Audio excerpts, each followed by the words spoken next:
मित्रांनो, फुलाला सुगंध मातीचा या मालिकेच्या आजच्या भागामध्ये सर्व ट्रेनी ऑफिसर क्राउलिंगचा टास्क कंप्लीट करत असतात. रोमा आणि कीर्ती पाठीमागे राहिलेले असतात. रोमा पुढे असते तर कीर्ती तिच्या थोडी मागे असते. तेवढ्यातच कीर्तीचे केस त्या तारेमध्ये गुंततात. कीर्तीला खूप त्रास होऊ लागतो. कीर्ती ते केस त्या तारेमधून काढण्याचा प्रयत्न करत असते, परंतु तिला जमत नाही. ते पाहून पाटील मॅडम ऑफिसरला सांगतात की कीर्तीची मदत करा. तेव्हा ते ऑफिसर कीर्तीची मदत करतात तर कीर्ती जागेवरून उभी राहते. तिचा टास्क कंप्लीट होत नाही. कीर्ती खूप घाबरलेली असते. तेव्हा ती पाटील मॅडमकडे पाहतच राहते. तर पाटील मॅडम कीर्तीला सांगतात की सर्व ट्रेनी ऑफिसरने त्यांचा आपापला टास्क कंप्लीट केला आहे, तू सोडून. तेव्हा कीर्तीला खूप वाईट वाटतं. तर पाटील मॅडम कीर्तीला सांगतात की आज तुझ्या केसांमुळे तू हा टास्क कंप्लीट करू शकली नाही. तर रोमा मध्येच मॅडमला सांगते की कीर्तीचे केस खूप सिल्की आहेत, त्यामुळे तिला टास्क कंप्लीट करता आला नाही. तेव्हा मॅडम रोमावर ओरडतात आणि तिला शांत राहायला सांगतात व ट्रेनिंगच्या आड कोणतीही गोष्ट आलेली मी खपवून घेणार नाही, कारण सरकार तुमच्या ट्रेनिंगसाठी करोडो रुपये खर्च करतं. असं म्हणून त्या कीर्तीला विचारतात, आता तुझ्या केसांचं काय करायचं हे तूच सांग. तेव्हा कीर्ती काहीच बोलत नाही. तर पाटील मॅडम सांगतात, माझ्याकडे एक सोल्युशन आहे. लवकरात लवकर तुझे केस माझ्यासारखे बारीक करायचे. हे ऐकून कीर्तीला खूप मोठा धक्का बसतो. कीर्ती पाटील मॅडमला काहीतरी सांगायला जाते, परंतु मॅडम तिचं ऐकत नाही. त्या ऑफिसरला खुणावून तेथून जातात. तर संजय रागात कीर्तीकडे पाहत तेथून जातो. त्यानंतर रोमा कीर्तीजवळ येते आणि तिची कॅप तिला हातात देते व तिला सांगते की मला माहीत आहे हे एवढे लांबसडक केस कापणे तुझ्यासाठी खूप अवघड असेल, परंतु काय करायचं, पाटील मॅडमची तशी ऑर्डरच आहे. दुसरीकडे जिजी अक्का, भाऊ आणि शुभम बाजारातून येतात. जिजी अक्का खूप दमलेल्या असतात. तेव्हा त्या कीर्ती आणि एमलीला आवाज देतात आणि पाणी आण असं बोलतात. तेवढ्यातच भिंगरी तेथे येते आणि जिजी अक्कांना सांगते की कीर्ती वहिनी इथे नाहीत, मी पाणी तुमच्यासाठी घेऊन येते. तेवढ्यात एमली आणि जान्हवीही तेथे येतात. तेव्हा जान्हवी जिजी अक्कांना बोलते, कीर्ती वहिनीची खूप आठवण येते ना. तर एमलीही बोलते, हो खूप आठवण येते. तेव्हा ती शुभमला विचारते, तुम्हाला पण कीर्तीची खूप आठवण येत असेल. तेव्हा शुभम थोडा गोंधळतो आणि जिजी अक्कांकडे पाहून बोलतो, नाही, उलट आज मी तुझ्या पार्लरचाच विचार करत होतो की लवकरात लवकर आपण उद्घाटन करून टाकूयात. तर विक्रम हो बोलतो. तर इकडे कीर्ती शुभमला फोन करते. कीर्तीचा फोन आला ते पाहून सर्वजण खूप खुश होतात. तर जिजी अक्का अगोदर शुभमकडून कीर्तीबरोबर बोलण्यासाठी फोन घेतात. जिजी अक्का कीर्तीची विचारपूस करतात आणि तू ठीक आहे का असं विचारतात. आणि निघताना तुला भेटता आलं नाही याची ही खंत जिजी अक्कांच्या मनात असतेच. तर कीर्ती जिजी अक्कांच्या प्रश्नांची फक्त हो आणि नाही मध्ये उत्तरं देत असते. तेव्हा जिजी अक्का तिला विचारतात, तुझं काही दुखतंय का, तिथं सर्व व्यवस्थित असेल ना. तेव्हा कीर्ती हो बोलते. जिजी अक्कांना वाटतं कीर्ती खूप थकली असेल म्हणून ती काही एवढं बोलत नाही. तर जान्हवी बोलते, माझी कीर्ती वहिनी कधीच थकू शकत नाही. तिला कितीही पळायला लाव, नाहीतर कितीही उंच डोंगर चढायला लाव. तेव्हा कीर्तीला जान्हवीचे हे बोलणे ऐकून अजूनच वाईट वाटतं. तेव्हा तिला आठवतं की दोन्हीही टास्कमध्ये मी सर्वांच्या मागे आहे. जिजी अक्का कीर्तीला खूप सूचना देत असतात. तेव्हा जान्हवी जिजी अक्कांना बोलते की तू आता बस कर, कारण आम्हाला पण बोलायचं आहे. तेव्हा जान्हवी फोन लाऊडस्पीकरवर टाकते. तेव्हा सर्वजण कीर्तीची विचारपूस करतात.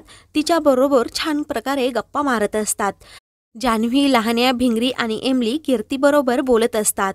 ते बोलत असतात की कीर्ती वहिनी, तेथे सर्व परीक्षा तू 1 नंबरामध्ये पास करत असशील ना. कीर्तीला ह्या सर्व गोष्टींचं खूप वाईट वाटत असतं. इकडे सर्वजण कीर्तीला खूप प्रश्न विचारत असतात. कीर्तीला बोलायची एक पण संधी देत नाही. हे पाहून भाऊ त्या सर्वांना शांत करतात आणि ज्या महत्त्वाच्या व्यक्तीला फोन केला आहे त्याला तरी तिच्याबरोबर बोलू द्यात असं बोलतात. तर शुभम फोन घेतो आणि सर्वांकडे पाहतो. जिजी अक्का त्याला बोलतात, तू तिकडे जाऊन बोल, आम्ही कोणीही तुझं ऐकणार नाही. तेव्हा शुभम जरा बाजूला जातो. शुभम कीर्तीला बोलतो, ह्या सर्वांच्या उत्साहात मला आता वाटलं होतं की आपल्याला बोलता येईल की नाही. असं म्हणून तो ट्रेनिंग कसं चालू आहे, तुम्हाला नवीन मित्रमैत्रीण मिळाले की नाही, कीर्तीला विचारत असतो. कीर्ती काहीच बोलत नसते. इथे सर्व टास्क खूप अवघड आहेत. एखाद्याला हरवण्याची गोष्ट तर खूप वेगळी आहे, कारण मी सर्वात शेवट आहे. आणि तुम्हाला आठवतं ना, पाटील सरांनी सांगितलं होतं की ट्रेनिंगच्या आड आलेली कोणतीही गोष्ट मी खपवून घेणार नाही. तेव्हा शुभम विचारतो, तुम्हाला असा कोणता अडथळा आला आहे? तेव्हा कीर्ती शुभमला सांगते, एक टास्क करताना माझे केस तारेमध्ये अडकले, त्यामुळे पाटील मॅडमने मला ते केस कापायला सांगितले. हे ऐकून शुभमला धक्का बसतो. तेव्हा कीर्ती खूप रडत असते. ती शुभमला विचारते, आता मी काय करू, तुम्हीच सांगा. तेवढ्यातच कीर्तीचा फोन कट होतो. तर शुभम विचार करतो, कीर्तीला कोणीतरी बोलवलं असेल, मी तिला नंतर फोन करतो. या विचाराने तो कीर्तीला फोन करत नाही. त्यानंतर रात्री जिजाक्कांना झोप येत नसते. तेव्हा त्यांना सोनालीचे बोलणे आठवते की कीर्ती एकदा IPS झाली की ती आपल्या घराकडे दुर्लक्ष देणार. तेव्हा त्या मनात विचार करतात, काही झालं तरी कीर्तीचं लक्ष विचलित नाही झालं पाहिजे. मी या घरासाठी काहीही करू शकते. दुसऱ्या दिवशी कीर्ती सकाळी तयार होत असते. तेव्हा तिला शुभमबरोबर घालवलेले क्षण आठवत असतात. तिला केस कापण्याच्या विचाराने खूप टेन्शन आलेलं असतं. तेवढ्यातच रोमा तेथे येते आणि कीर्तीला सांगते की सलूनवाला खाली आला आहे, तुला केस कापायला सांगितले आहेत, तू कापशील ना? तेव्हा कीर्ती विचार करत राहते आणि रोमाला हो बोलते. तर रोमा बोलते, तुझ्याकडे दुसरा काही ऑप्शन नाही, कारण पाटील सरांची तशी ऑर्डर आहे. तर कीर्तीला खूप टेन्शन येतं. तिकडे शुभम दुकानात असतो. तेव्हा तो कीर्तीचा विचार करत असतो की आता मी कीर्तीला काय सांगू, केस कापू की नको. तेवढ्यातच लहान्या तेथे येतो आणि शुभमला सांगतो की मी आज मित्रांना आपल्या दुकानातले सामोसे दिले, त्यांना खूप आवडले. तेवढ्यातच शुभमचं लक्ष त्याच्या पायाकडे जातं.